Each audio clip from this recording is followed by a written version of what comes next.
தந்தி தொலைக்காட்சி நேயர்களுக்கு வணக்கம். நல்லதை சொல்வோம், நல்லதை செய்வோம், நல்லதே நடக்கும். இன்று 29/6/2024 சனிக்கிழமை உத்திரட்டாதி நட்சத்திரம் காலை 10:46க்கு மேல் ரேவதி.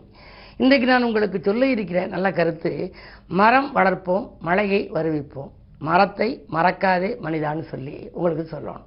ஏன் அப்படின்னா, காடு நகரமானால் நாடு நரகமாகும்னு கோயம்புத்தூர் ஒரு இடத்துல எழுதிருந்துச்சு. சமீபத்தில் கோயம்புத்தூருக்கு போனேன். கோயம்புத்தூர் போகிற போது ஒரு இடத்துல வாசகம் எழுதிருந்துச்சு, காடு நகரமானால் நாடு நரகமாகும் அப்படின்னு. சரி அப்படின்னு சுருளிமலைன்னு ஒரு இடம் இருக்குது. அந்த டூரில் ரொம்ப நாளைக்கு முன்னாடி நான் போயிருந்த போது அந்த காட்டில் ஒரு மரத்து மேலே ஒரு போர்டு கட்டி தொங்குனுச்சு. என்ன எழுதியிருக்கு அப்படின்னா, ஒரு மரம் 1 கோடி தீக்குச்சிகளை உருவாக்கும், ஒரு தீக்குச்சி 1 கோடி மரங்களை அழித்துவிடும், அருள் கூர்ந்து புகைப்பிடிக்காதீர்கள் மனிதா அப்படின்னு எழுதிருந்துச்சு. ஆக இந்த மரத்துக்கு நமக்கு முக்கியத்துவம் கொடுக்க வேண்டும். அதனால தான் தாவரம் அப்படின்னு மனிதர்கள் போய் இறைவன்கிட்ட தாவரம் அப்படின்னு கேட்டாங்களாம். இறைவன் தாவரத்தை கொடுத்தார்களாம். ஆகையினால தான் துளசி வில்வமெல்லாம் மூலிகைகள். மூலிகை என்பது 3வது கை. அப்படிப்பட்ட மரத்தை நம்ம மறக்க முடியாது. நடைவண்டியிலிருந்து அந்திய காலம் வரைக்கும் உபயோகப்படுறது, நமக்கு துணையாக இருக்கிறது மரம். மரம் என்பது ஒரு அட்சய பாத்திரம். மனிதன் சுவாசிப்பதற்கு ஒரு நாளைக்கு 3 சிலிண்டர் அளவுக்கு ஆக்சிஜன் தேவைப்படுதான். அதை எது கொடுக்குது அப்படின்னா, இந்த மரம் கொடுக்குது. மரம் கொடுக்கலைன்னா எப்படி வசிக்க முடியும்? ஆகையினாலே ஒரு மனிதன் சுவாசிக்க ஒரு நாளைக்கு 3 சிலிண்டர் அளவுக்கு ஆக்சிஜன் தேவைப்படுது. ஒரு சிலிண்டர் இன்னைக்கு விலை 1000, 1050. அப்போ ஒரு நாளைக்கு 3000 ரூபாய் அளவுக்கு ஆக்சிஜன் ஒரு மனிதனுக்கு தேவைப்படுது. ஒரு வருஷங்கிறது 365 நாள். ஒரு நாளைக்கு 3000னா 360 நாளைக்கு பெருகிங்க. ஒரு மனிதனுடைய ஆயுட்காலம் ஒரு சராசரி 70-80 வருடம்னு வச்சுங்க. 80 வருடம்னா குறைஞ்சது 10 கோடி ரூபாய்க்கு ஆக்சிஜன் வாங்கணும். ஆனால் அதையெல்லாம் இவ்வளவு விலை உயர்ந்த சுவாச காற்றை கொடுக்கிறது எது? நமக்கு இலவசமாக தருவது மரம்.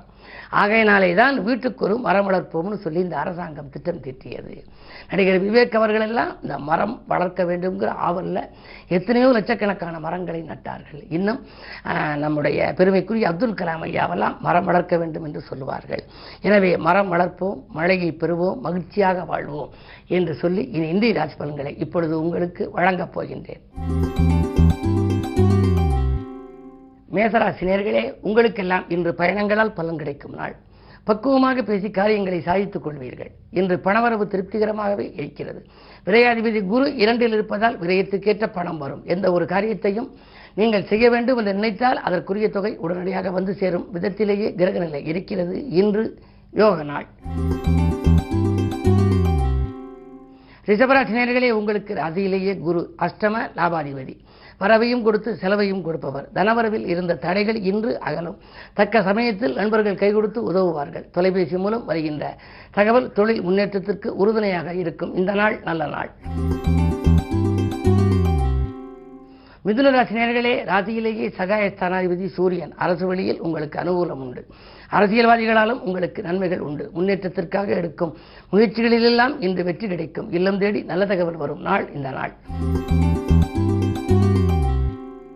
கடகராசி நேயர்களே, அஷ்டமத்து சனியின் ஆதிக்கம் ஒருபுறம். ராசியிலேயே விரையாதிபதி புதன். விரயங்கள் கூடுதலாக இருக்கும். உடன்பிறப்புகளின் ஒத்துழைப்பு குறையும். கடன் சுமை கூடிக்கொண்டே செல்லும். ஒரு கடனை அடைக்க மற்றொரு கடன் வாங்கும் சூழல் கூட உருவாகலாம். கவனம் தேவை.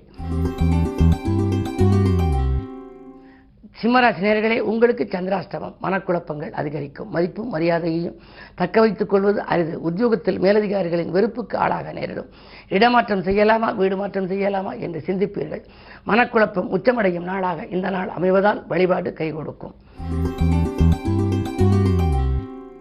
கன்னிராசி நேயர்களே, குரு பார்க்கிறது. வரவும் செலவும் சமமாகும். வாழ்க்கை தேவைகள் கடைசி நேரத்தில் பூர்த்தியாகும். நண்பர்களின் நல் ஆதரவு உங்களுக்கு கிடைக்கலாம். குடும்பத்தில் உங்களுக்கு குழந்தைகளால் உங்களுக்கு நன்மைகள் உண்டு. நீங்கள் பெற்ற குழந்தைகளுக்கு வேலை வாய்ப்புக்கோ கல்யாணத்துக்கோ ஏதேனும் புது முயற்சிகள் செய்திருந்தால் அந்த முயற்சிகளில் வெற்றி கிடைக்கும். குறிப்பாக பிள்ளைகளின் எதிர்கால நலன் கருதி நீங்கள் தீட்டிய திட்டங்கள் வெற்றி பெறும். இந்த நாள் நல்ல நாள். துலாம் ராசி நேயர்களே, உங்களுக்கு ஆரோக்கியத்தில் அதிக கவனம் செலுத்த வேண்டிய நாள். கைவலி, கால்வலி, இடுப்பு வலி, நரம்பு வலி என்ற வலிகள் வரலாம். ஒரு சிலருக்கு ரண சிகிச்சை கூட ஏற்படலாம்.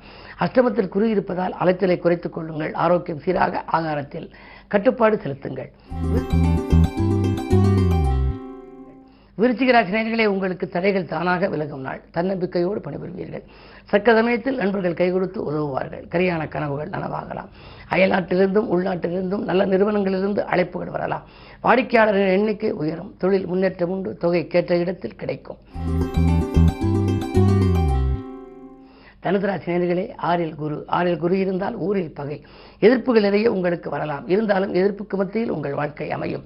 முன்னேற்ற பாதையில் இருந்த முட்டுக்கட்டைகள் அகலும். உத்தியோகத்தில் உங்கள் கை ஓங்கும். மேலதிகாரிகள் இணக்கமாக நடந்து கொள்வார்கள். பொது வாழ்வில் இருப்பவர்களுக்கு நல்ல பொறுப்புகள் கிடைக்கலாம். மகர ராசி நேயர்களே, குரு பார்க்கிறது. குழப்பங்கள் தீரும். குதூகலம் கூடும். புதுநிலை ஈடுபாடு அதிகரிக்கும். புதிய பொறுப்புகள் வரலாம். புகழ்மிக்கவர்கள் உங்களுக்கு பின்னணியாக இருந்து இன்று பல காரியங்களை முடித்துக் கொடுப்பார்கள். இந்த நாள் நல்ல நாள். கும்பராசி நேயர்களே, ஜென்மச்சனி வக்ரம் பெறுகிறார். வாழ்க்கை தேவைகள் பூர்த்தியாவது அரிது. தடைகளும் தாமதங்களும் வந்து கொண்டே இருக்கும். முன்னேற்றம் காண்பதற்கு முட்டுக்கட்டைகள் குறுக்கீடாக இருக்கும்.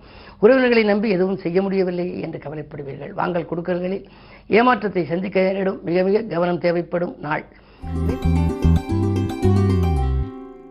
மீனராசி நேயர்களே, உங்கள் ராசியிலேயே சந்திரன். எனவே எதை செய்தாலும் உங்களுக்கு இனிய பலன்கள் கிடைக்கும். நினைத்தது நிறைவேறும். நிகழ்கால தேவைகள் பூர்த்தியாகும்.